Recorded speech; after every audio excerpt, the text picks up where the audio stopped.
Hace unos meses asistí a una conferencia en los Estados Unidos llamada La Iglesia y el Discipulado Global, y trataba acerca de la labor de hacer discípulos dentro de la obra del evangelismo y las misiones. Como a mitad de la conferencia sentí la convicción de que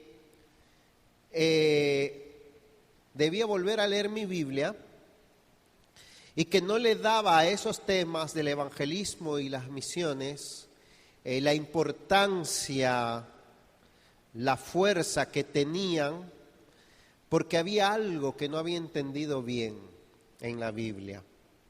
Y sentí que tenía que releer mi Biblia y leerla como por primera vez. No había visto, me parecía, cuán misionera es la Biblia. No estoy diciendo que no había visto cuántos mandatos a evangelizar hay en el Nuevo Testamento, ni que no me había dado cuenta que hay algo muy importante en la Biblia que se le llama la Gran Comisión. Ya eso sí lo había visto. Me refiero que no me había dado cuenta de que el mensaje entero de la Biblia, el propósito de toda la Biblia y la revelación y el obrar entero de Dios es un mensaje, un propósito eminentemente misionero. Así que en esta mañana quisiéramos, a modo de conclusión, un tema que hemos tratado extensamente, llamado 7 razones para el evangelismo y las misiones. Quisiera, junto con ustedes, repasar rápidamente la Biblia y vamos a llamarle a esta razón, que sería la número 8.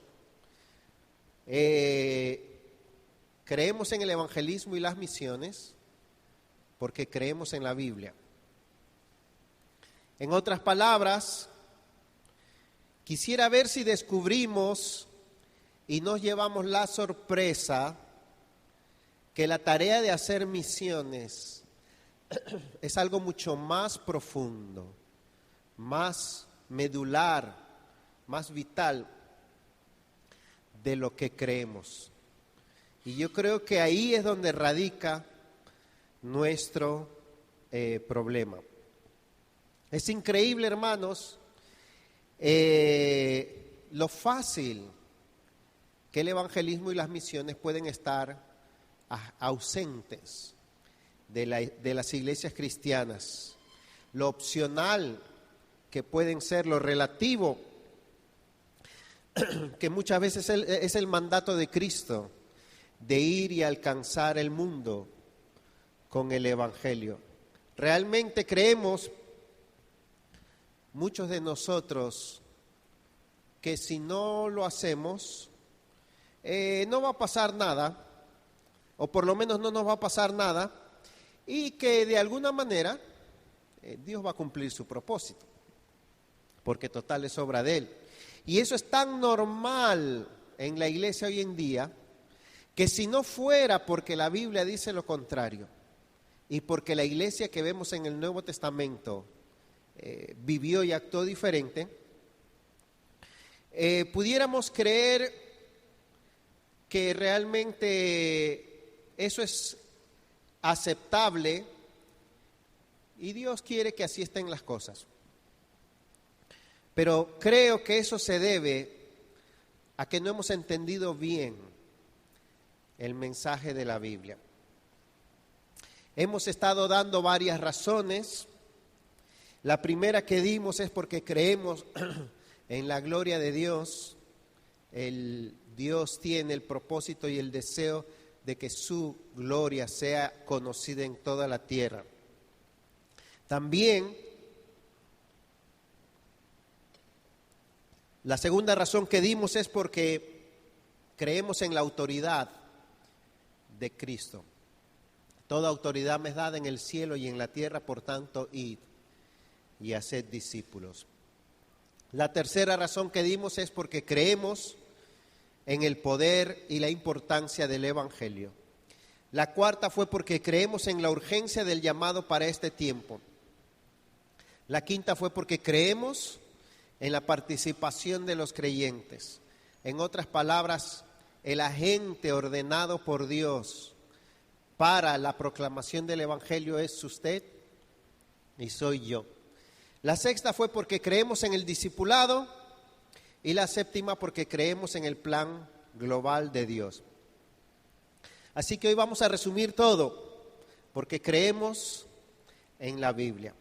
Lucas 24, vamos a empezar y vamos a recorrer principalmente mirando en la pantalla muchos versículos bíblicos. Así que quizás lo va a tener que ver en la pantalla en vez de buscarlos en su Biblia. Verso 46 y 47. Y les dijo, así está escrito, que el Cristo padeciera y resucitara de entre los muertos al tercer día, y que en su nombre se predicara el arrepentimiento para perdón de los pecados a todas las naciones, comenzando desde Jerusalén. Los discípulos se encontraron con el Señor resucitado en el camino a Emaús.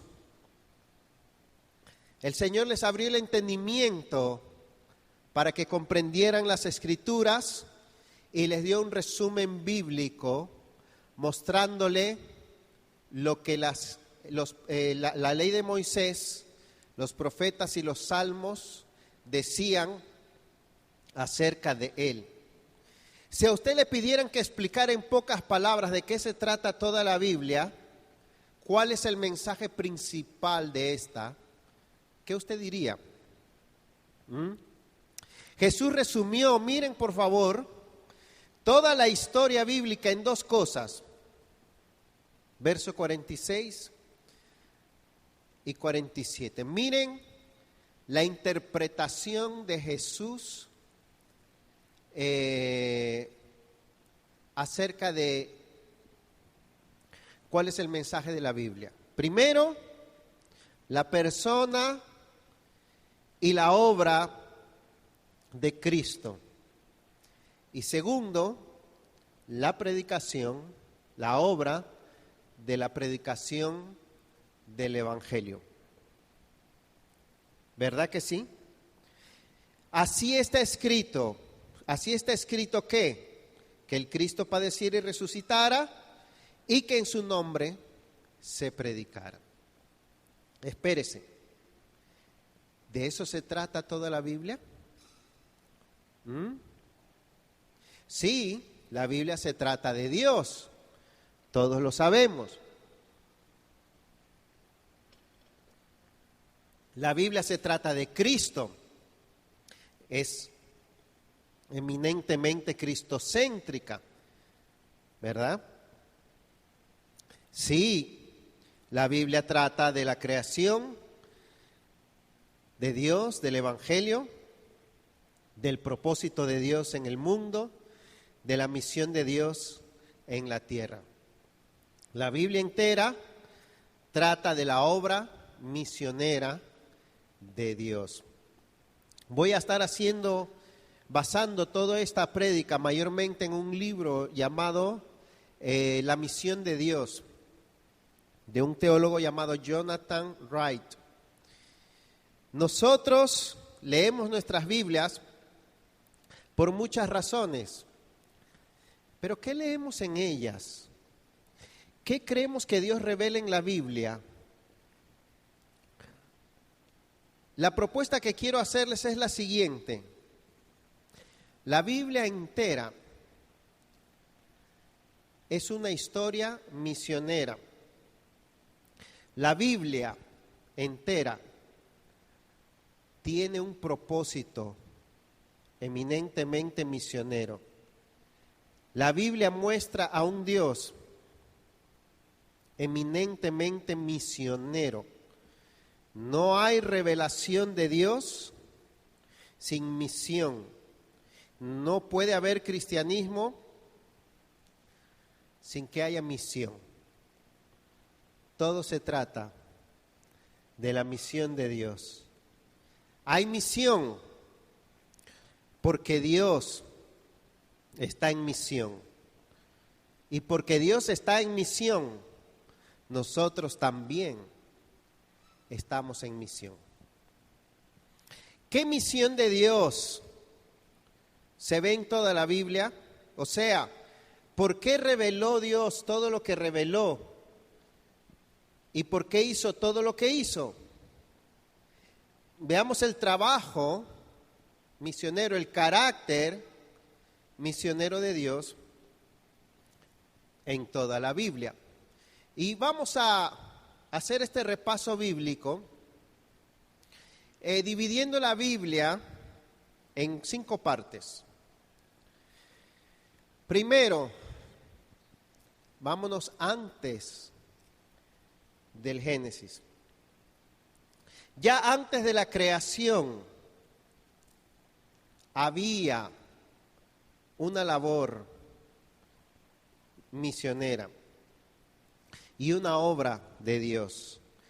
Segunda Timoteo 1:9 dice: quien nos salvó y nos llamó con llamamiento santo, no según nuestras obras, sino según su propósito y según la gracia que nos fue dada en Cristo. ¿Cuándo? ¿Cuándo dice ahí? Antes o desde la eternidad. Ese propósito y esa gracia, ¿desde cuándo estaban? Desde antes. Ya había labor misionera. Primera de Pedro 1:20 dice que fuimos rescatados de nuestra vana manera de vivir, no con cosas corruptibles como oro o plata, sino con la sangre preciosa de Cristo, como de un cordero, sin mancha y sin contaminación, ya destinado o preparado, ¿desde cuándo? Desde antes de la fundación del mundo. Apocalipsis 13:8 dice que adoraron a la bestia todos aquellos cuyos nombres no estaban escritos en el libro de la vida del Cordero desde antes de la fundación del mundo. Así que entendamos esto: el evangelismo, las misiones, es primariamente una idea de Dios y un trabajo de Dios. Es un propósito y un trabajo trinitario de Dios. El Padre amando, eligiendo, planeando, enviando a su Hijo. El Hijo ofreciéndose y siendo enviado por el Padre. El Espíritu Santo siendo enviado por el Padre y por el Hijo para efectuar la redención, o hacerla efectiva, mejor dicho. Y todo eso se trabajó y se planeó antes de Génesis 1. Ahora, pasamos a la misión de Dios en Génesis, en la creación. Hay mensaje misionero o evangelístico. Se habla de misiones. Bueno, veamos. Génesis 1 y 2. Es Dios quien crea la tierra para llenarla de su gloria. Para sí mismo crea al hombre a su imagen y semejanza para que refleje a Dios. ¿eh? Para que lo represente a Él, para que haga su trabajo, cumpla su voluntad, y todo para su gloria. Todo el mundo, todas las naciones, todas las personas le pertenecen porque Él las creó y son el objeto desde el principio de su propósito y de su amor. ¿Por qué hay misiones? ¿Por qué hay redención? Porque el mundo es de Dios. Porque la gente, el ser humano, es de Dios. ¿Ok? Si no, ¿por qué hizo Dios al hombre a su imagen y semejanza? Dios tenía un propósito muy específico. No solamente hacer algo y bueno, vamos a dejar ahí, eso se ve bonito y está bien. No. En Génesis 3, Dios maldice al hombre y a la tierra por causa del pecado. Y a Eva le da una promesa redentiva para su descendencia. Génesis 3:15. Pondré enemistad entre ti y la mujer, entre tu simiente y la simiente de ella. Ella te herirá en la cabeza.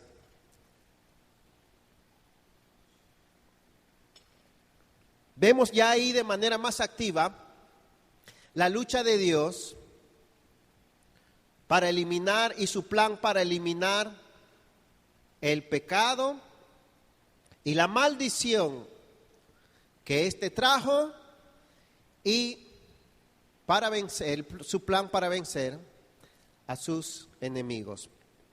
En Génesis 6 al 9, el diluvio y la misión de Dios se ve ahí anticipada, prefigurada en Noé. Dios destruye toda la humanidad por causa de la maldad del hombre, pero preserva a Noé junto con toda la creación terrenal para por medio de él volver a poblar la tierra y restablecer su propósito. ¿Por qué todo eso? Hay un plan misionero. Pasamos ahora a lo siguiente: la misión de Dios en la eternidad, la misión de Dios en la creación, ahora la misión de Dios con Israel. Ahí damos un gran salto. Y vamos desde Génesis 12 hasta el final del Antiguo Testamento. Génesis 12 es un pasaje tremendo e importantísimo. Pero Jehová había dicho a Abraham, verso 1, vete de tu tierra y de entre tus parientes y de la casa de tu padre a la tierra que yo te mostraré. Y haré de ti una gran nación y te bendeciré y engrandeceré tu nombre y serás bendición. Bendeciré a los que te bendigan y al que te maldiga maldeciré. Y en ti serán benditas todas las familias de la tierra. Dios le da una promesa redentora a Abraham de bendecir en su simiente a todas las familias de la tierra. Ahí ya hay una revelación clara del alcance mundial, global, de Dios para bendecir. En Génesis 15, verso 6, Dios hace un pacto con Abraham para cumplir su promesa que le hizo en Génesis 12, al justificarlo solo por la fe. Creyó Abraham y le fue contado por justicia. Esa es la manera en que Dios comienza a cumplir su promesa. En Génesis 22, Dios le muestra a Abraham que Él proveerá un sustituto para que sea sacrificado en lugar del Hijo de la promesa. ¿Ok? Y ahora la cosa se comienza a poner interesante. Vamos al Éxodo. ¿Qué pasa en Éxodo? Bueno, decimos, Dios liberta a su pueblo elegido, a Israel. ¿Pero con qué fin lo hace? Hay varios pasajes. En Éxodo 9, versículo 13, dice: entonces dijo el Señor a Moisés: levántate muy de mañana y ponte delante de Faraón y dile: así dice el Señor, el Dios de los hebreos, deja ir a mi pueblo para que me sirva, porque esta vez enviaré todas mis plagas sobre ti, sobre tus siervos y sobre tu pueblo, para que sepas que no hay otro como yo en toda la tierra. Porque si yo hubiera extendido mi mano y te hubiera herido a ti y a tu pueblo con pestilencia, ya habría sido cortado de la tierra. Verso 16. Pero en verdad, por esta razón te he permitido permanecer. Miren, para mostrarte mi poder y para proclamar mi nombre. ¿Cómo dice ahí? Propósito misionero en toda la tierra. Deuteronomio 28,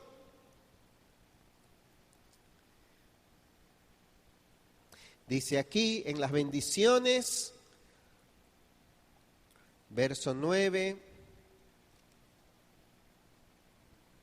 te establecerá el Señor como pueblo santo para sí, como te juró si guardas los mandamientos del Señor tu Dios y andas en sus caminos. Verso 10. Entonces verán todos los pueblos de la tierra que sobre ti es invocado el nombre de Jehová y te temerán. ¿Con qué propósito? Dios estaba haciendo todas las cosas. Igual en Deuteronomio 4, versículo 6. Así que guardadlos y ponerlos por obra, porque esta es vuestra sabiduría y vuestra inteligencia ante los ojos de los pueblos, que al escuchar todos estos estatutos dirán: ciertamente esta gran nación es un pueblo sabio e inteligente. Porque ¿qué nación grande hay? Miren, que tenga un Dios tan cerca de ella como lo está el Señor nuestro Dios siempre que le invocamos. ¿Quién dirá eso? Las naciones, ¿verdad? Hay otros pasajes más en el Pentateuco, pero si pasamos y vamos a ver, por favor lea conmigo, porque lo principal de hoy se trata ver la abundancia de evidencia bíblica. Josué 4. Bien, el pueblo sale de Egipto con mano poderosa.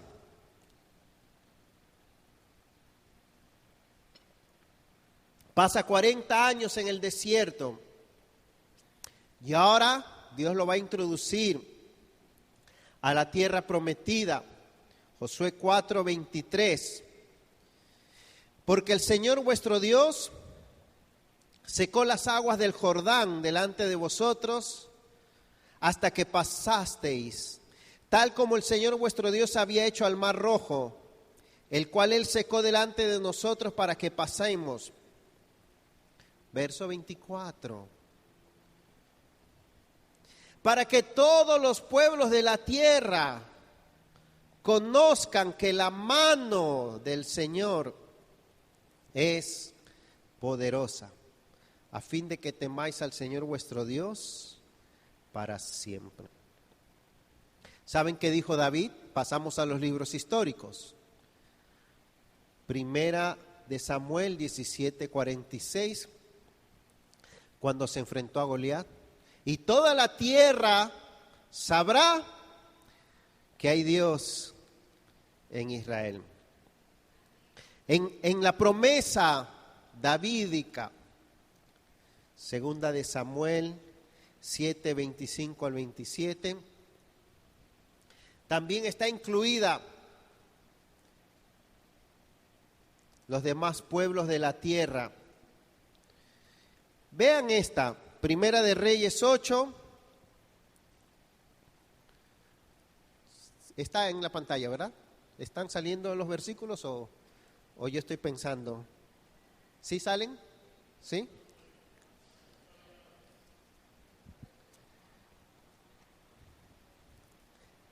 Primera de Reyes, vamos ahora a Salomón, le hace casa a Dios, que había sido planeada por David, y en la oración de dedicación, dice en el versículo 41, también en cuanto al extranjero, miren, que no es de tu pueblo Israel, cuando venga de una tierra lejana a causa de tu nombre, porque oirán de tu gran nombre, de tu mano poderosa y de tu brazo extendido, y vengan a orar esta casa, escucha tú desde los cielos, en lugar de tu morada, y haz conforme todo lo que el extranjero te pida, para que todos los pueblos de la tierra conozcan tu nombre, para que te teman como te teme tu pueblo Israel, y para que sepan que tu nombre es invocado sobre esta casa que he edificado. Entonces, hermanos, ¿qué estaba haciendo Dios en el Antiguo Testamento? Aunque es indudable que el Antiguo Testamento se enfoca en la segunda parte del cumplimiento de la promesa de Dios a Abraham, es decir, la formación de una gran nación llamada Israel, el establecimiento del pacto con Israel, con todas sus condiciones, la adquisición de la tierra, cómo Israel cuidó, descuidó ese pacto que tenía con Dios como pueblo escogido. A pesar de eso, el Antiguo Testamento da muchas señales de que Dios tenía bien pendiente el alcance de su obra, de su bendición, de su misión y su trabajo para toda la tierra y para todas las naciones. Salmo 22, versículo 27. Todos los términos de la tierra, eso está en pleno Antiguo Testamento, hermanos, se acordarán y se volverán a Jehová, y todas las familias de las naciones adorarán delante de ti, porque de Jehová es el reino y Él gobierna las naciones. Estos pasajes son hermosos. Salmo 47.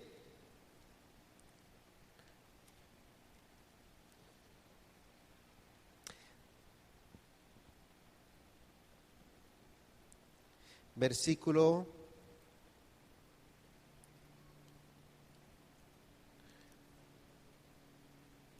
2, porque Jehová el Altísimo es digno de ser temido, Rey grande sobre toda la tierra.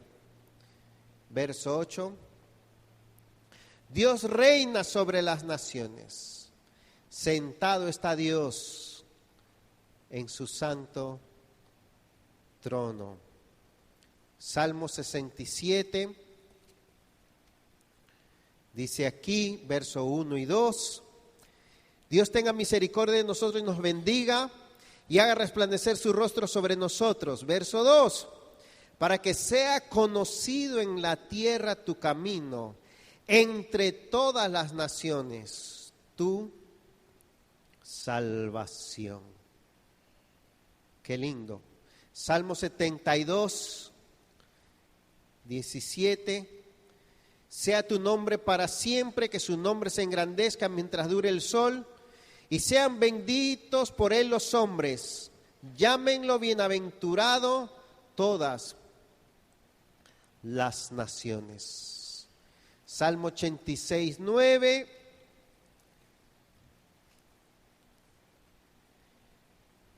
Todas las naciones que tú has hecho vendrán y adorarán delante de ti, Señor, y glorificarán tu nombre.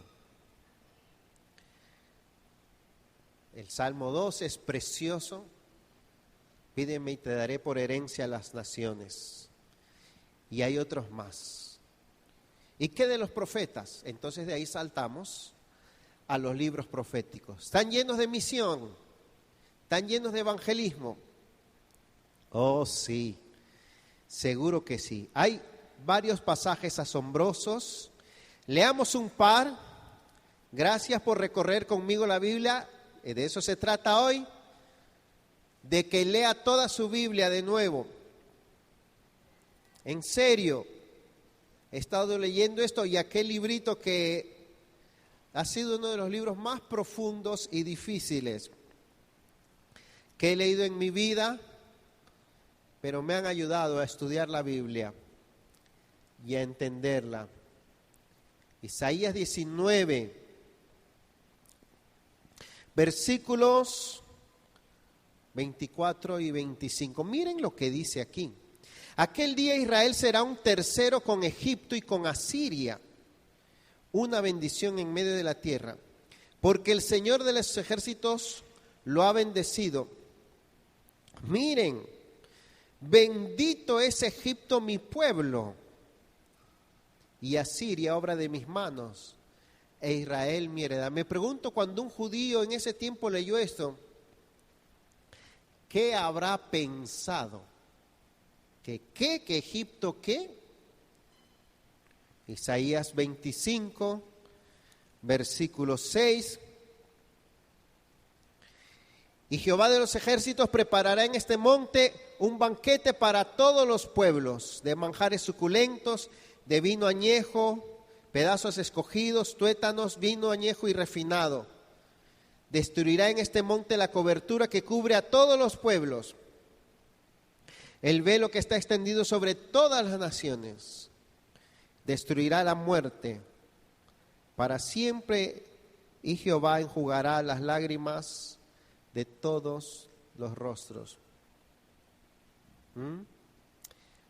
Un par más. Isaías 45. Lo voy a leer rapidito. Verso 22.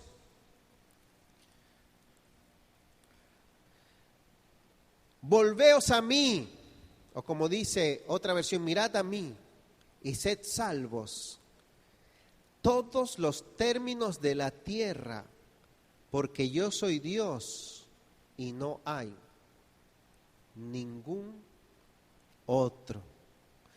Por último, Zacarías 8, versículo 20, así dice Jehová de los ejércitos: y será que aún vendrán pueblos y habitantes de muchas ciudades, y los habitantes de una irán a otra diciendo: vamos sin demora a implorar el favor de Jehová y a buscar a Jehová de los ejércitos. Yo también iré, y vendrán muchos pueblos y naciones poderosas a buscar a Jehová de los ejércitos en Jerusalén y a implorar el favor de Jehová. Oh hermanos, ¿qué es el Antiguo Testamento? Dios en el Antiguo Testamento mostró claramente que tiene el propósito de darse a conocer en toda la tierra, que tenía el propósito de darse a conocer en toda la tierra a través de sus obras para con Israel y a través de la vida de su pueblo Israel. Dios ya estaba en el trabajo misionero en el Antiguo Testamento, de mostrar que solo Él es Dios, que Él reina y domina sobre todas las naciones, incluyendo Egipto, que no hay Dios fuera de Él, que Él es muy superior y poderoso sobre todos los ídolos, que es un Dios que salva con gracia, que vence a sus enemigos y que juzga soberanamente, tanto a Israel como a las naciones. Y eso se ve muy claro.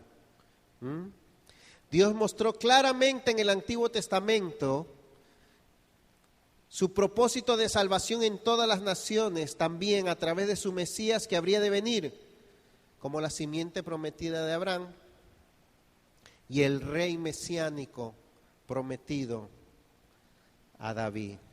Así que Dios no solo estaba bendiciendo a Israel, Dios estaba haciéndose conocido y adorado. Pasamos a la siguiente etapa, los evangelios. Así que la misión de Dios pasa de la creación a Israel y de ahí a Jesús. La misión de Dios con Jesús ya cobra una culminación tremenda. Mateo 1:1. Libro de la genealogía de Jesucristo, hijo de David, hijo de Abraham. Todas las promesas de Dios y las profecías hallan su cumplimiento en Jesús. Todas las promesas de Dios, especialmente las de Génesis 12, 1 al 3, se cumplen en Jesús. Cuando vino el cumplimiento del tiempo, Dios envió a su Hijo, dice Pablo. Mateo 4, el tiempo se ha cumplido y el reino de los cielos se ha acercado. Arrepentíos y creed al Evangelio.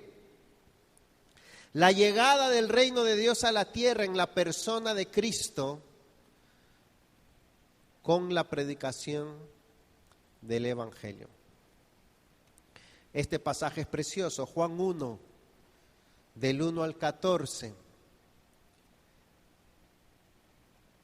El verbo es la revelación de Dios, el mensaje de Dios, el Salvador de Dios. En el principio era el verbo, y el verbo era con Dios, y el verbo era Dios. Este era en el principio con Dios. Vean todo lo que dice ahí, no lo vamos a analizar. Todas las cosas por Él fueron hechas, y sin Él nada de lo que ha sido hecho fue hecho. En Él estaba la vida, y la vida era la luz de los hombres. La luz en las tinieblas resplandece, y las tinieblas no prevalecieron contra ella. Hubo un hombre enviado de Dios llamado Juan que vino para dar testimonio de la luz. Aquella luz verdadera venía a este mundo. En el mundo estaba y el mundo por Él fue hecho, pero el mundo no le conoció. A los suyos vino y los suyos no le recibieron. Mas a todos los que le recibieron, a los que creen en su nombre, les dio la autoridad de ser hechos hijos de Dios, los cuales no son engendrados de carne, ni de voluntad de hombre, ni de varón, sino de Dios. Y aquel verbo fue hecho carne, y vimos su gloria. Gloria como del unigénito del Padre, lleno de gracia y de verdad. Oh hermanos, el Dios viviente lleva a cabo su obra misionera, revelándose a sí mismo en Jesucristo. Jesús posee y revela toda la identidad y las funciones del Jehová del Antiguo Testamento. Eso es importante. Hebreos 1:1. Dios, habiendo hablado muchas veces, de muchas maneras a los padres por los profetas, en estos postreros días nos ha hablado por el Hijo, a quien constituyó heredero de todo y por quien asimismo hizo el universo, el cual siendo el resplandor de su gloria y la imagen misma de su sustancia, y quien sustenta todas las cosas con la palabra de su poder, habiendo efectuado la purificación de nuestros pecados por medio de sí mismo, se sentó a la diestra de la majestad en las alturas. ¿Saben qué quiere decir eso, hermanos? Se lo voy a decir en un pasaje. Este pasaje puede ser un descubrimiento para usted, una revelación. Busque conmigo en Hechos 7. El Dios del Antiguo Testamento, que es el mismo Dios, pero por decirlo así, se le reveló a Moisés, le dijo: yo soy Jehová, yo soy el que soy. Miren, Hechos 7, verso 30. Pasados 40 años, se le apareció ¿qué dice ahí? ¿Qué dice ahí? Dios, Jehová. Un ángel en el desierto del monte Sinaí, en la llama de una zarza que ardía. Se refiere al ángel de Jehová. Se refiere a Cristo. ¿Quién se le apareció entonces, Dios o Cristo? Miren, verso. ¿Y cómo lo sabemos? Verso 32, y le dijo: yo soy el Dios de tus padres, el Dios de Abraham, de Isaac y de Jacob. Miren más adelante, verso 35.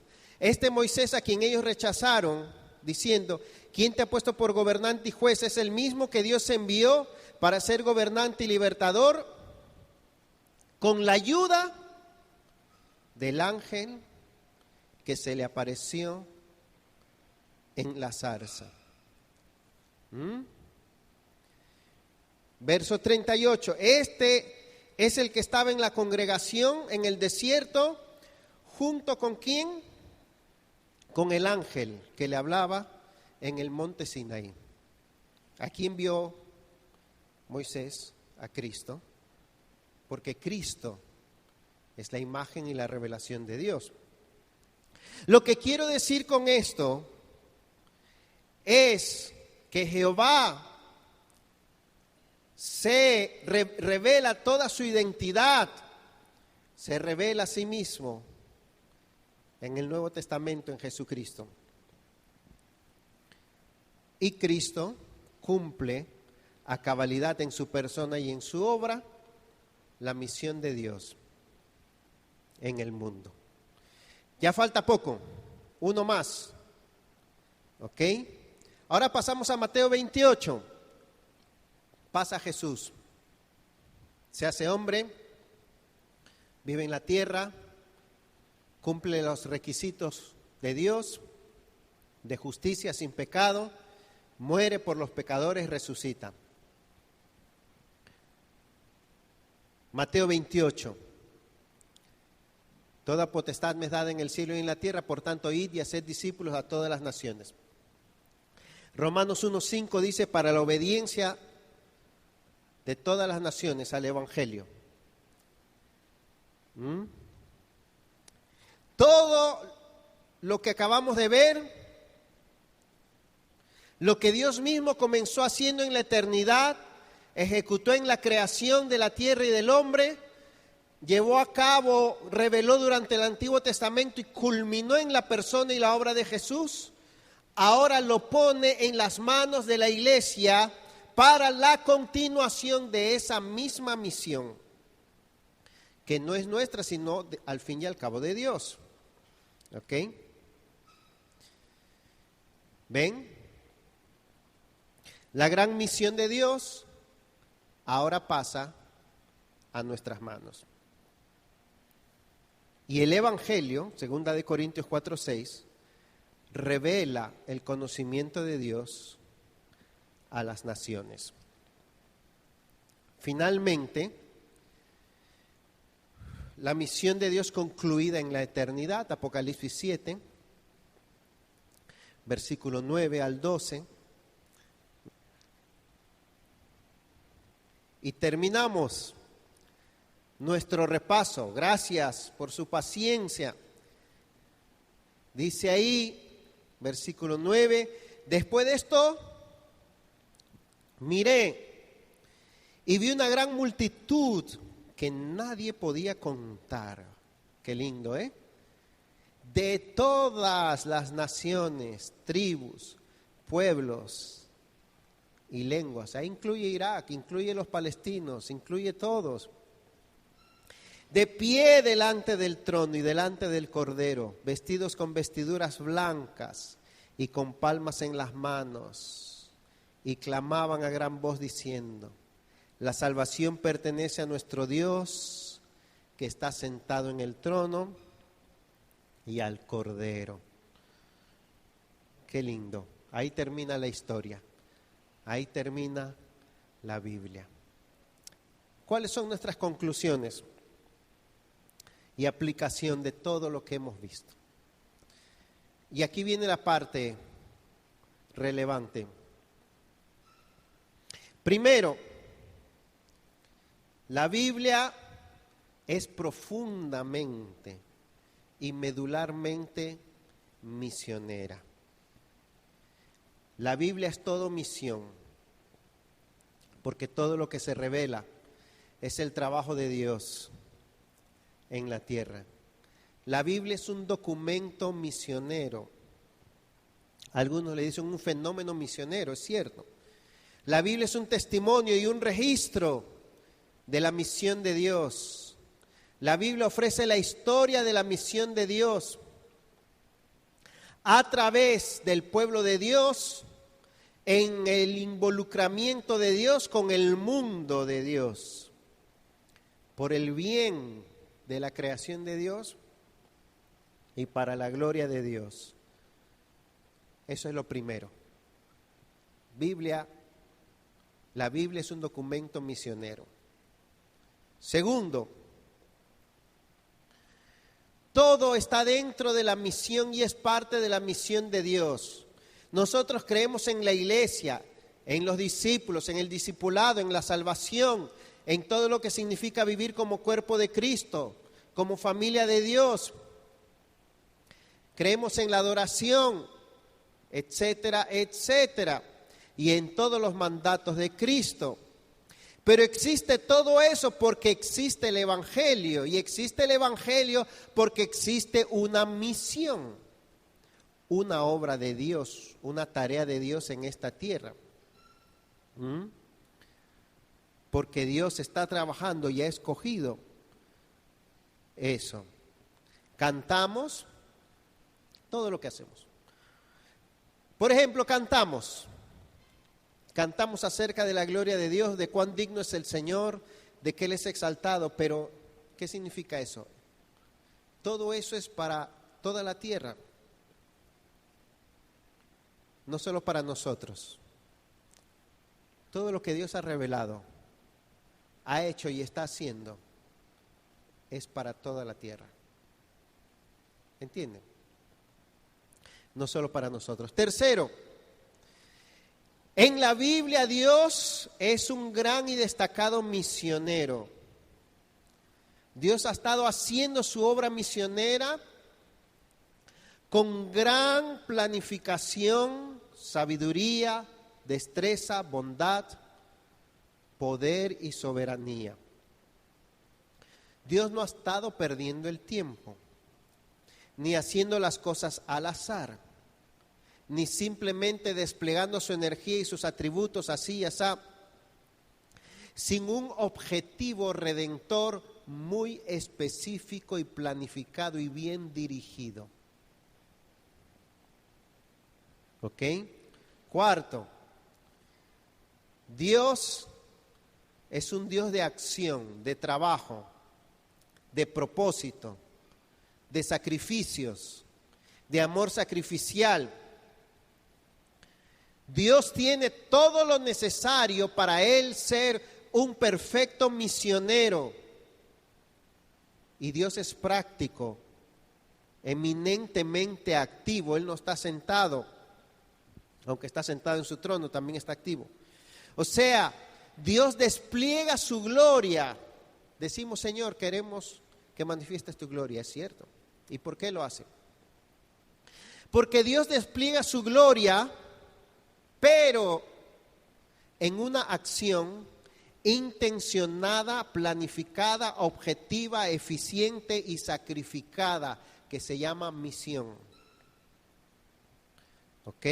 Movido por su amor, por su gracia, por su sabiduría y por su poder. Ese es Dios, un Dios misionero.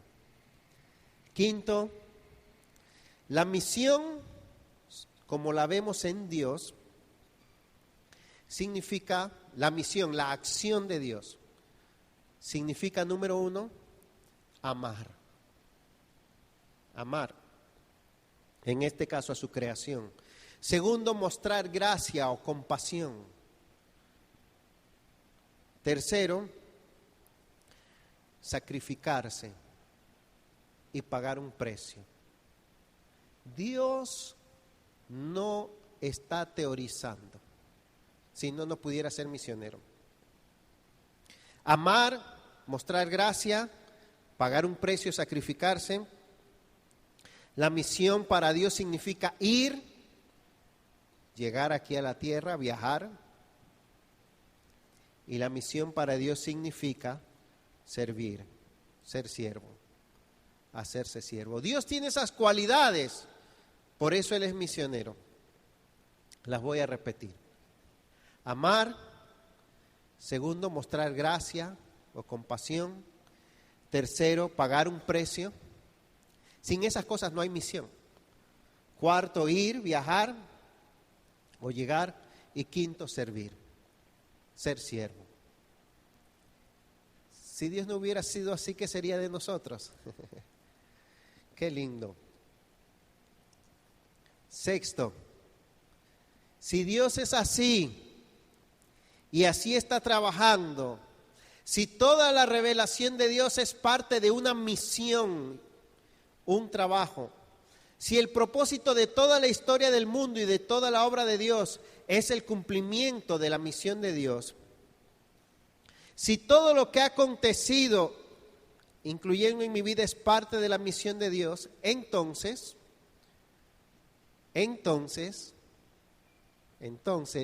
no es posible ser cristianos y no formar parte de esa misión de Dios.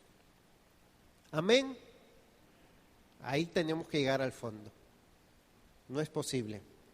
No es posible ser cristiano sin una misión, porque Dios es un Dios activo y misionero. No es posible ser cristianos sin esa parte del cristianismo, sin ese trabajo, sin una acción, sin una tarea divinamente planificada y preparada para nosotros. Porque le pertenecemos a Dios, somos su pueblo, somos sus hijos. No es posible ser cristiano sin tener un propósito misionero, un propósito de alcance, de avance, y vivir con el propósito de mostrar el Evangelio. Hermanos, a nosotros no nos gusta el evangelismo y las misiones, no porque no nos guste la teología, no porque no nos guste Dios, no porque no nos guste la palabra, no porque no nos guste la voluntad de Dios, no porque no nos guste los versículos misioneros, sino porque no nos gusta la acción, no nos gusta la práctica, no nos gusta el trabajo. Pero Dios está trabajando. ¿Algo más? El cristianismo, entonces, la vida cristiana es una vida eminentemente de obediencia y de acción, no de teoría solamente, de trabajo, de cumplir una tarea en esta tierra, porque eso es lo que Dios ha estado haciendo. De vivir y tener una planificación, un programa dado por Dios, una estrategia dada por Dios. Tenemos todo eso, motivados, fortalecidos por el amor de Dios, por la gloria de Dios, por la compasión de Dios por el hombre y sobre todo fortalecidos por el Espíritu Santo. Amén. Por último, hemos sido puestos en una obra que Dios ha estado llevando a cabo con toda su sabiduría, con todo su poder, con toda su habilidad. Por lo tanto, podemos estar confiados en aquel que nos envía, porque de Él es su obra. Así que nuestra tarea y nuestro trabajo no es otra cosa como este autor Christopher Wright, creo que dije Jonathan, pero es Christopher, define la misión. Él dice, la misión es nuestra participación comprometida como el pueblo de Dios en la invitación y el mandato de Dios, en la misión de Dios, dentro de la historia del mundo de Dios, para la redención de la creación de Dios. ¿Qué quiere decir eso? Tu salvación, tu vida, tu historia no está fuera de la misión de Dios y de la historia del trabajo de Dios. Aunque quieras pretender que está fuera. Hermanos, no podemos tener la salvación y estar fuera de la historia de Dios. Porque fue la historia, el trabajo de Dios la que nos salvó. Estamos comprometidos. ¿En qué clase de cristiano, a la luz de la misión, me debo convertir? ¿Y cómo me debo preparar? Yo no sabía eso, yo sabía que había que ser adorador, yo quiero ser un adorador, un teólogo, obediente, portarme bien, un buen esposo, pero que había que ser misionero. Sí, de alguna forma, ¿cómo me preparo para eso? Pidámosle al Señor que su Santo Espíritu nos dé la actitud y la motivación